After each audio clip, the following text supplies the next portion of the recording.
ಶುಭೋದಯ ಎಲ್ಲರಿಗೂ. ದಾನೇಶ್ವರಿ ಯೂಟ್ಯೂಬ್ ಚಾನೆಲ್ಗೆ ಸ್ವಾಗತ.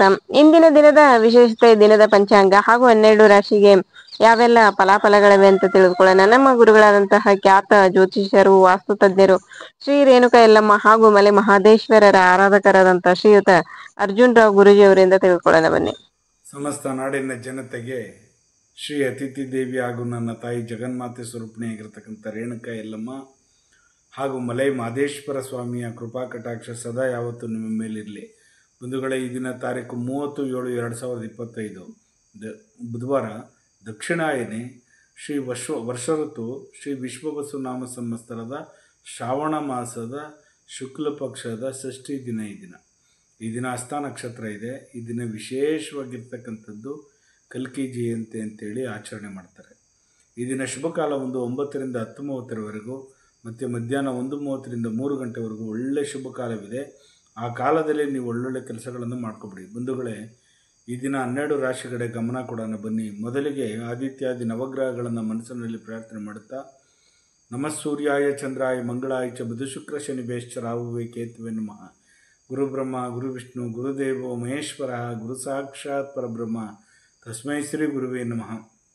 ಗುರುವೇ ಸರ್ವಲೋಕಾನಾಂ ಬಿಜಸೆ ಭವರೋಗಿಣಾಂ ನಿಧೇಯೇ ಸರ್ವವಿದ್ಯಾನಾಂ ಶ್ರೀ ದಕ್ಷಿಣಾಮೂರ್ತೆಯೇ ನಮೋ ನಮಃ. ಆದಿತ್ಯಾದಿ ನವಗ್ರಹಗಳನ್ನು ಮನಸ್ಸಿನಲ್ಲಿ ಪ್ರಾರ್ಥನೆ ಮಾಡುತ್ತಾ, ಈ ದಿನ ಮೊದಲನೇ ರಾಶಿಯಾಗಿರ್ತಕ್ಕಂಥ ಮೇಷರಾಶಿಗೆ ಯಾವ ರೀತಿ ಇದೆ ನೋಡೋಣ ಬನ್ನಿ. ಮೊದಲಿಗೆ ಮೇಷರಾಶಿಯವರಿಗೆ ಉತ್ತಮವಾಗಿರ್ತಕ್ಕಂಥ ವಾತಾವರಣ ಸೃಷ್ಟಿಯಾಗ್ತಕ್ಕಂಥ ದಿನ. ನೀವು ತುಂಬ ಚೆನ್ನಾಗಿ ಲವಲವಿಕೆಯಾಗಿರ್ತೀರಿ ಈ ದಿನ. ವೃಷಭ ರಾಶಿಯವರಿಗೆ ಪ್ರಯಾಣದ ದಿನ ಅಂತಲೇ ಹೇಳ್ಬೋದು. ಇದನ್ನು ದೂರ ಪ್ರಯಾಣ ಮಾಡ್ತಕ್ಕಂಥದ್ದು, ಪ್ರಚಾರಕ್ಕೆ ಹೋಗ್ತಕ್ಕಂಥದ್ದು, ಎಲ್ಲಾದರೂ ನಿಮಗೆ ಫಂಕ್ಷನ್ಗಳಿಗೆ ಅಟೆಂಡ್ ಆಗಿ ಅಂತ ಹೇಳ್ತಕ್ಕಂಥದ್ದು ತುಂಬ ಚೆನ್ನಾಗಿರ್ತಕ್ಕಂಥ ದಿನ ಈ ದಿನ. ಮಿಥುನ ರಾಶಿಯವರಿಗೆ ಜವಾಬ್ದಾರಿಯುತವಾಗಿ ನಡ್ಕೋಬೇಕಾಗ್ತದೆ. ನೀವು ಈ ದಿನ ಸ್ವಲ್ಪ ಕೇರ್ಫುಲ್ ತಗೊಳ್ಬೇಕಾಗ್ತದೆ. ಕಟಕ ರಾಶಿಯವರಿಗೆ ಸುಖ ಸಂತೋಷ ನೆಮ್ಮದಿ ಸಿಗುವಂಥ ದಿನ ಅಂತಲೇ ಹೇಳ್ಬೋದು. ಸಿಂಹರಾಶಿಯವರಿಗೆ ಆದಾಯ ದ್ವಿಗುಣ ಆಗ್ತಕ್ಕಂಥದ್ದು. ಇನ್ವೆಸ್ಟ್ಮೆಂಟ್ ಮಾಡಿ ಯಾವುದಾದ್ರೂ ಅಲ್ಲಿ ನಿಮಗೆ 1 to 2 ಆಗ್ತಕ್ಕಂಥ ಒಂದು ಯೋಗ ಫಲ ಜಾಸ್ತಿ ಇರ್ತಕ್ಕಂಥದ್ದು. ಕನ್ಯಾ ರಾಶಿಯವರಿಗೆ ಈ ದಿನ ಗೌರವ ಸ್ಥಾನಮಾನ ಸಿಗ್ತಕ್ಕಂಥ ದಿನ. ಈ ದಿನ ತುಂಬ ಚೆನ್ನಾಗಿರ್ತೀರ ಈ ದಿನ ಬಂಧುಗಳೇ. ತುಲಾ ರಾಶಿಯವ್ರಿಗಂತೂ ಸಾಧನೆ ತೋರಿಸುವಂಥ ದಿನ, ಅಂದರೆ ಅಚೀವ್ಮೆಂಟ್ ಮಾಡ್ತಕ್ಕಂಥ ದಿನ ಅಂತಲೇ ಹೇಳ್ಬೋದು ಈ ದಿನ. ವೃಶ್ಚಿಕ ರಾಶಿಯವ್ರಿಗಂತೂ ಗೆಲುವು ಕಟ್ಟಿಟ್ಟ ಬುತ್ತಿ, ತುಂಬ ಚೆನ್ನಾಗಿ ಒಳ್ಳೆ ಇದಾಗಿರ್ತೀರ. ಧನುಷ್ ರಾಶಿಯವ್ರಿಗೆ ಮಿತ್ರತ್ವ ಆಗ್ತಕ್ಕಂಥದ್ದು, ಬೇರೆಯವರಿಗೆ ಹೊಸ ಹೊಸ ಸ್ನೇಹಿತರುಗಳು, ಹೊಸಬರುಗಳೆಲ್ಲ ಪರಿಚಯ ಆಗ್ತಕ್ಕಂಥ ದಿನ ಅಂತಲೇ ಹೇಳ್ಬೋದು. ಮಕರ ರಾಶಿಯವರಿಗೆ ಸಮೃದ್ಧಿ ಆಗ್ತಕ್ಕಂಥ ದಿನ. ಈ ದಿನ ತುಂಬ ಚೆನ್ನಾಗಿ ಲವಲವಿಕೆಯಾಗಿರ್ತೀರಿ. ಏನೋ ಒಂಥರ ಖುಷಿ ಸಂತೋಷದಾಯಕವಾಗಿರ್ತೀರಿ. ಕುಂಭರಾಶಿಯವರಿಗೆ ನೆಂಟರು ಬಂಧು ಬಾಂಧವರು ಆಗಮನವಾಗ್ತಕ್ಕಂಥ ದಿನ. ನಿಮಗೆ ಗೊತ್ತಿಲ್ಲದಿದ್ದಂಗೆ ಹೊಸ ಹೊಸ ಸ್ನೇಹಿತರುಗಳು ಮನೆಗೆ ಬರ್ತಕ್ಕಂಥ ದಿನ. ಈ ದಿನ ತುಂಬ ಚೆನ್ನಾಗಿರ್ತೀರಿ. ಅಂದರೆ ನೆಂಟರುಗಳು ಯಾವ ರೀತಿ ಬರ್ತಾರೆ ಅಂದರೆ ಅವ್ರ ಪರಿಚಯನ ದೂರ ಯಾವಾಗಲೂ ಮರ್ತೋಗಿರ್ತಾರೆ, ಅಂಥ ಒಂದು ಪರಿಚಯ ಆಗ್ತಕ್ಕಂಥ ದಿನ ಈ ದಿನ. ಮೀನರಾಶಿಯವರಿಗೆ ಕೀರ್ತಿ ಯಶಸ್ಸು ಲಾಭ ತರ್ತಕ್ಕಂಥ ದಿನ ಬಂಧುಗಳೇ. ಹೀಗೆ 12 ರಾಶಿಗೆ ಫಲಾಫಲಗಳುಂಟು. ಜಗನ್ಮಾತೆ ಸ್ವರೂಪಿಣಿಯಾಗಿರ್ತಕ್ಕಂಥ ರೇಣುಕಾ ಯಲ್ಲಮ್ಮ ಹಾಗೂ ಮಲೈ ಮಹದೇಶ್ವರ ಸ್ವಾಮಿ ನಿಮ್ಮ ಜೀವನದಲ್ಲಿ ಸುಖ ಶಾಂತಿ ನೆಮ್ಮದಿ ಆರೋಗ್ಯ ಬಗ್ಗೆ ಎಲ್ಲವನ್ನು ಕೊಟ್ಟು ಕಾಪಾಡಲಿ. ಲೋಕೋ ಸಮಸ್ತ ಸುಖಿನೋ ಭವಂತು ಸನ್ಮಂಗಳಾನಿ ಭವಂತು. ಸರ್ವೇ ಜನ ಸುಖಿನೋ ಭವಂತು ಸನ್ಮಂಗಳಾನಿ ಭವಂತು. ಬಂಧುಗಳೇ, ಪ್ರಕೃತಿಯಲ್ಲಿ ಕೆಲವು ಬದಲಾವಣೆಗಳು ಆಗ್ತಕ್ಕಂಥದ್ದು ಅಷ್ಟೊಂದು ಚೆನ್ನಾಗಿಲ್ಲ ಈ ವರ್ಷ. ಈ ಸಂವತ್ಸರದಲ್ಲಿ ವಿಶ್ವವಸು ನಾಮ ಸಂವತ್ಸರದಲ್ಲಿ ಸುಮಾರು ನೋವುಗಳು ಜಾಸ್ತಿ ಆಗ್ತಕ್ಕಂಥದ್ದು. ಕೆಲವು ರಾಶಿ ನಕ್ಷತ್ರಗಳಿಗೆ, ಈ 4 ರಾಶಿಯವರಿಗೆ ಮಾತ್ರ ತುಂಬ ಕಾಟ ಕೊಡ್ತಕ್ಕಂಥದ್ದು ಭಗವಂತ.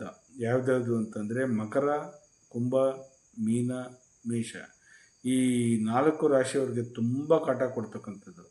ಈಗ ಅಮಾವಾಸ್ಯೆ ಹೋಗಿರೋದ್ರಿಂದ ಭೀಮನ ಅಮಾವಾಸ್ಯೆ ನೆಕ್ಸ್ಟು ಬರ್ತಕ್ಕಂಥದ್ದು ಈ ಮಕರ ರಾಶಿಗೆ ಬಿಡುಗಡೆಯಾಗಿ ಈ ಮೀನ ರಾಶಿಗೆ ಮತ್ತು ಕುಂಭರಾಶಿಗೆ ಮತ್ತು ಮೇಷರಾಶಿಯವರಿಗೆ ಸ್ವಲ್ಪ ಅಡೆತಡೆಗಳು ಆಗ್ತಕ್ಕಂಥದ್ದು, ಹಿನ್ನಡೆ ಆಗ್ತಕ್ಕಂಥದ್ದು, ಆರೋಗ್ಯದಲ್ಲಿ ಒತ್ತಡ ಆಗ್ತಕ್ಕಂಥದ್ದು ಮತ್ತು ಮಾನಸಿಕವಾಗಿ ಒತ್ತಡ ಏರುವಂಥ ಕೆಲಸಗಳು ನಡೆಯುತ್ತವೆ.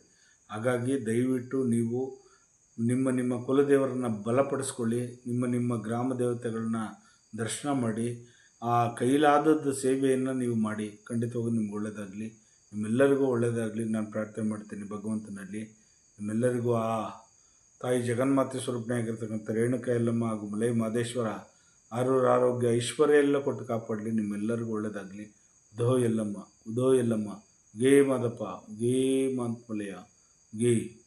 ನೋಡಿದ್ರಲ್ಲ ಇಂದಿನ 12 ರಾಶಿಗೆ ಯಾವೆಲ್ಲ ಫಲಾಫಲಗಳಿವೆ ಅಂತ. ಯಾವೆಲ್ಲ ರಾಶಿಗೆ ಏನೆಲ್ಲ ಪರಿಹಾರಗಳನ್ನ ಹೇಳಿದರೆ ಖಂಡಿತ ಮಾಡ್ಕೊಳ್ಳಿ, ಎಲ್ರಿಗೂ ಒಳ್ಳೇದಾಗ್ಲಿ.